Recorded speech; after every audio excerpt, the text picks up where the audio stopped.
such an extraordinary experience to look at you. And I know that, Michael Jackson wrote a song about this in a different sort of a way. I don't really know the song all that well, but it's so amazing to look at my face, see my face, and see the face of my mother.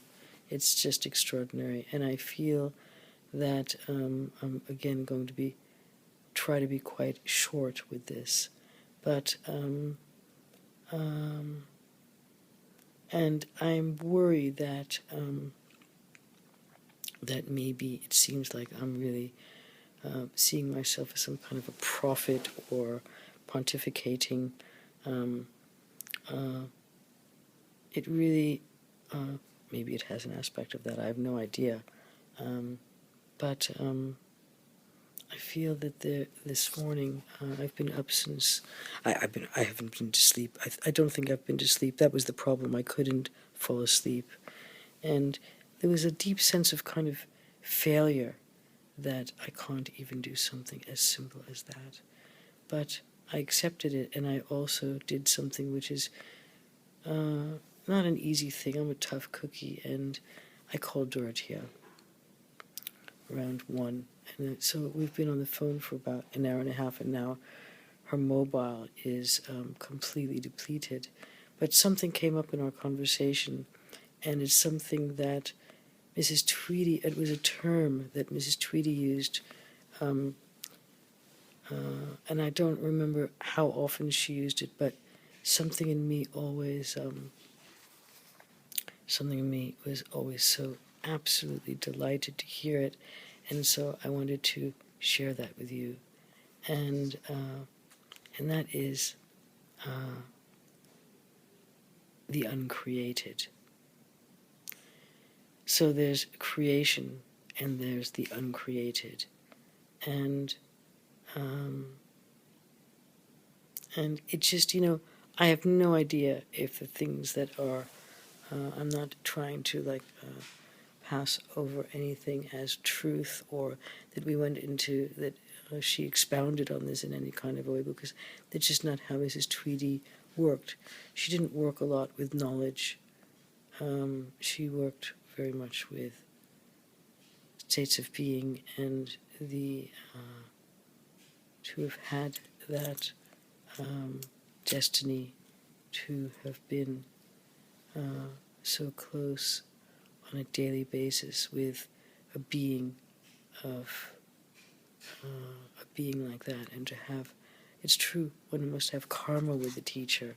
You could sit at the foot of the greatest teacher, but if you have no karmic connection, then nothing can really happen. So I feel, for me, it was like being the way that probably people felt who were delivered, saved. I think that Christianity is just amazing with its jargon, but also it's been used in a very destructive way. So, in a way that, anyway, I felt very excluded, but you kind of hope, and I was so desperate. It was unreal. And now I think, cherish your desperation, because that's the only way that anything ever comes. But I wanted to just, I realize now, and it's not going to happen now, so don't worry, this is not going to go on for more than a couple of, it's almost like a trailer of maybe, perhaps, something that will come out, that I feel that Dorothea and I have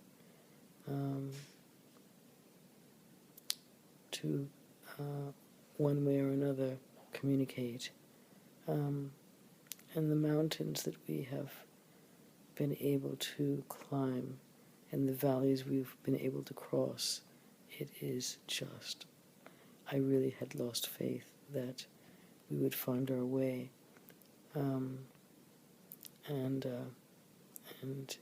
it really, really happened. So this touches on so many other kind of topics. But I just wanted to say that Mrs. Tweedy used this word, which again I think for me and expresses the same thing of the Tao, the great beloved, the Holy Spirit, and that is the uncreated. It is this interplay again between spirit and matter, and that love exists. It tries to certainly make its way into matter. That's what creation is all about. But not all love is about creation. We're kind of obsessed with creation, I suppose, because we're obsessed with matter. But love exists in the realm of the uncreated, in the realm of spirit. That's where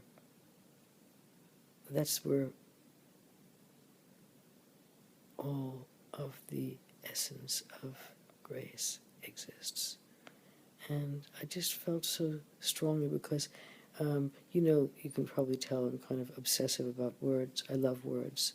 I love magnificent. Mrs. Tweedy was so incredibly poetic. Not to say that anybody else isn't, but for me, I have also an uncomfortable relationship with words because I come from such a wordy family, and I'm not going to burden you with that, but what I can tell you is that I love that term, the uncreated, and really all I wanted to do was share it with you, that we are living within a sea of creation, these little bodies that we've got and all the matter, but really, it only can exist because of the uncreated. So I greet you from there where I know we meet,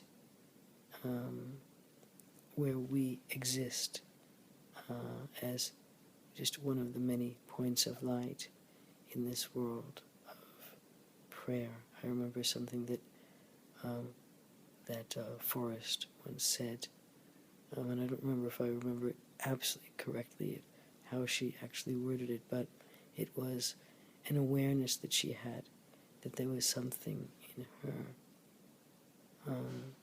that was constantly worshipping the great beloved. And it's so beautiful. It's so beautiful. And maybe that's the substance in the heart. Who is on the path? Mrs. Tweedy always said, how can you identify with it? It's a substance in the heart. It's as impersonal as that. But that is,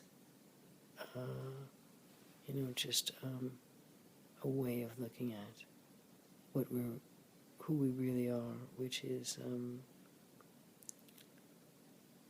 part of the vast sea of the uncreated. So, God bless all of you. It's, I think, about 2:45 in the morning, and I'm going to stop there. Really, nobody has to listen to this at all. But